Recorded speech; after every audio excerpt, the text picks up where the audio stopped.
అందరికీ నమస్తే. నేను మీ ఎట్లయితే గట్లయితుంది అనిల్. నేను మొన్న చెప్పినా కదా హైదరాబాద్ అయితే వెళ్ళినా అని. హైదరాబాద్లోని బోయిన్పల్లి మార్కెట్లో మా ఫ్రెండ్ షాప్ని అయితే విజిట్ చేయడం జరిగింది. బోయిన్పల్లి మార్కెట్లో అయితే చూడండి, పొద్దున్నే అసలు ఎన్ని లారీలో చూడండి, చాలా కష్టపడుతుర్రు. ఈ కూరగాయలు అయితే ఎక్కడెక్కడి నుండో, అనంతపురం, కర్నూలు, బెంగళూరు, ఎక్కడెక్కడి నుండో అయితే వస్తున్నాయి. హైదరాబాద్లో ఉన్న హోటళ్లకు అన్నిటికీ ఇక్కడి నుండే సప్లై చేస్తున్నారు. చాలా అంటే చాలా బిజీగా ఉంది మొత్తం మార్కెట్ అంతా.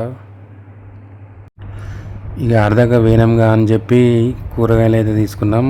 ఇక కనబడుతుండు కదా, ఈయన మా ఫ్రెండ్ వెంకటేష్, B5 వెంకటేష్ అంటారు. B5 వెంకటేష్ అంటే మొత్తం మార్కెట్లో అయితే ఒక లెవెల్ ఉంటుంది. ఇక మొత్తం తిరిగినాం మార్కెట్ అంతా. మొత్తం తిరిగి మనకు కావాల్సిన కూరగాయలు అయితే తీసుకున్నా.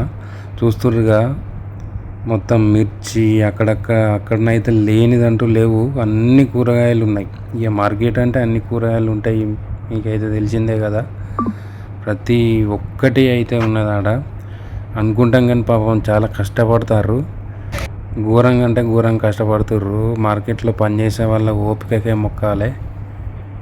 పాపం పొద్దున్న 5 గంటలకే లేస్తారట వాళ్ళు. ఇక పొద్దున్న 5 గంటలకు లేచి అక్కడికి వచ్చిన కూరగాయల సంచులు దింపుకొని మళ్ళీ మార్కెట్ నుండి హైదరాబాద్ లోకల్లో ఉన్న హోటళ్ళకు కావచ్చు, ఇంకా ఇట్లా చిల్లర అమ్ముకునేటోళ్ళకి కావచ్చు, కావాల్సిన షాపులకి అయితే పంపిస్తూ ఉంటారు.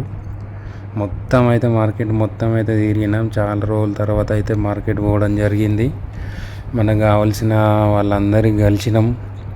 ఈ అక్కడి నుండి అయితే కలిసి కావాల్సిన కూరగాయలు అన్నీ తీసుకొని అయితే వచ్చినాం.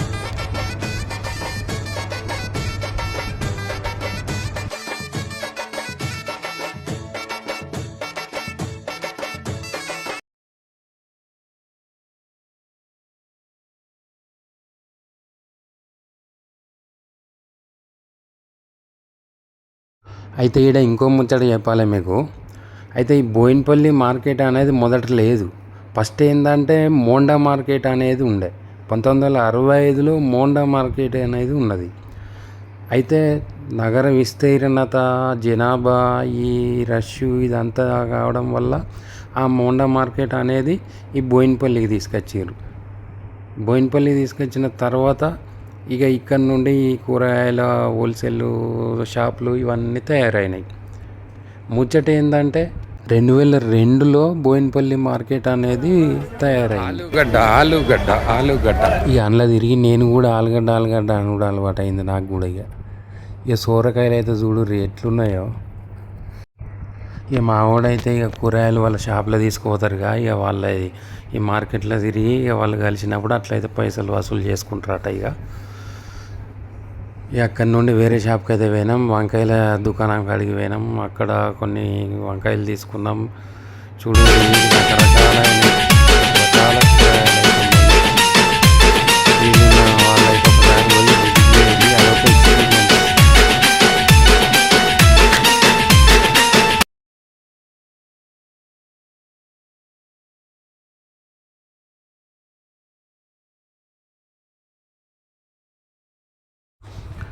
ఏ మాటకు ఆ మాట చెప్పాలి కానీ అక్కడ ఉన్నోళ్ళు అయితే ఘోరంగా కష్టపడుతుర్రు.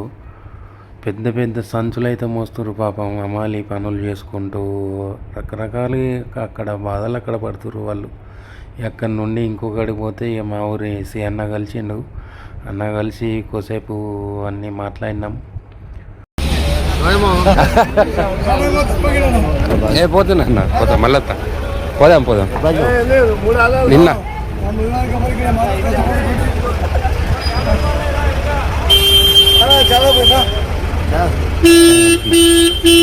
పోదాం మళ్ళా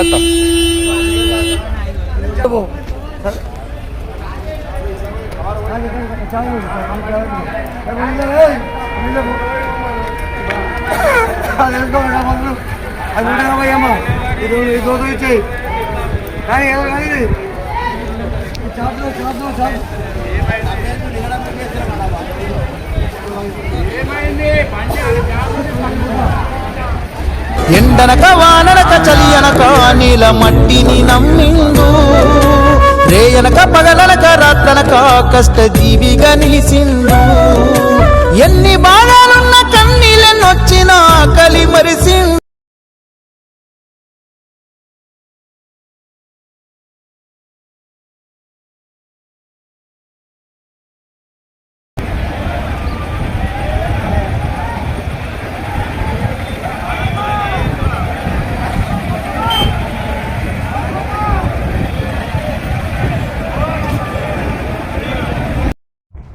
ఇక చూస్తురుగా ఇదైతే మార్కెట్ పరిస్థితి. వెహికల్స్ అయితే చూడుర్రి, మొత్తం మీకు చూపించాలని ఉద్దేశంగా ఇక పైకి టెర్రస్ పైకి ఎక్కి మొత్తం వీడియో తీసి చూపిస్తున్నా. మొత్తం ఓవరాల్గా మొత్తం చూడుర్రి, మొత్తం వెహికల్సే, చుట్టూ ఎటు చూడు లారీలే. ఇవి రాత్రి అయితే వచ్చి ఆల్టింగ్ చేసి వీళ్ళకి కావాల్సినవి అన్నీ దింపుకొని మళ్ళీ అంతా అయిపోయాక అక్కడ నుండి పోతాయి. ఎంత పెద్ద మార్కెట్ అంటే బోయినపల్లి మార్కెట్ చాలా పెద్ద మార్కెట్. మీకు అన్నీ చూపించాలని చెప్పి పైకి ఎక్కి చూపిస్తున్నా. ఇక దోసకాయల కవర్లు ఇవన్నీ రకరకాలైన నచ్చినాయండి. ఒకటి రెండా ఎన్నని చెప్తాం, అన్ని రకరకాలైనవి ఉన్నాయి. క్యారెట్, బీట్రూట్, దోసకాయ, వంకాయ, బెండకాయ అన్నీ ఉన్నాయి. ఒకటి రెండా. ఇగో ఈయన చిన్న సేటు, ఈయననే మన శేఖర్, పైటిపల్లి రాజశేఖర్ అంటారు ఈయన చిన్న షేట్ అన్నట్టు. బీపై చిన్న షేట్. ఈయన వసూలు చేస్తాను, లెక్కలు వసూలు చేసుకుంటాను. ఆయన అమ్మిన కొద్దీ ఈయన వసూలు చేస్తాడు అన్నట్టు, పెద్ద మనిషి.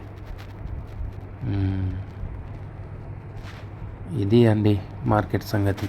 ఇక మనలో దుకాణం, మన మార్కెట్, మన వ్యవస్థ ఇదండి అనుకుంటాం. కానీ హైదరాబాద్ వేరు, ఇదేంది వాళ్ళకేంది వీళ్ళకేంది అని అనుకుంటారు. కానీ ఎవరి కష్టం వాళ్ళది ఉంటుంది. ఎవరి పొద్దున్న 4 గంటలకు లేవాలి, రావాలి, చూసుకోవాలి, అన్నీ ఎడుదొట్ట అన్నీ పంపించాలి. 4 గంటలకు లేచి చూడంటే మామూలు విషయం కాదు. నాకు తెలిసిన వాళ్ళు అయితే 10 అయినా లెత్తలేరు. మరి అక్కడ పని చేసుకునేటోళ్ళు గ్రేటే నాకు తెలిసి. అయితే 4 గంటలకు లేచి మార్కెట్ పోయి వాళ్ళ పని వాళ్ళు చేసుకొని మళ్ళీ 2 గంటల దాకా, 2 గంటలకు వచ్చి 2 గంటలకు ఎప్పుడో 2 గంటలకు 3 గంటలకు తిని కోసేపు పండుకొని మళ్ళీ నైట్ కాల్స్ మాట్లాడి ఇదే రొటేషన్ అయితేనే ఉంటుంది. ఎప్పుడో రోజు వాళ్ళకు అమావాస్య వస్తేనే వాళ్ళకి సెలవట. అమావాస్య వచ్చిన రోజే వాళ్ళకి రిలీఫ్, ఫ్యామిలీతో గడుపుడైనా ఎటన్నా పోవుడైనా. మనం అనుకుంటాం కానీ ఎవరి ఇబ్బందులు వాళ్ళకు ఉంటాయి. ఇదండి ముచ్చట. అయితే ఇక మరొక కొత్త బ్లాగ్తో మళ్ళీ మీ ముందుకు వస్తా. అందరూ వీడియో చూస్తున్నారు కానీ సబ్స్క్రైబ్ అయితే చేస్తలేరు. కొద్దిగా దయచేసి నా వీడియోని షేర్ చేయండి, లైక్ చేయండి, కామెంట్ చేయండి. మంచి మంచి కొత్త వీడియోలతో మీ ముందుకు వస్తా. ఉంటాం మరి. బాయ్.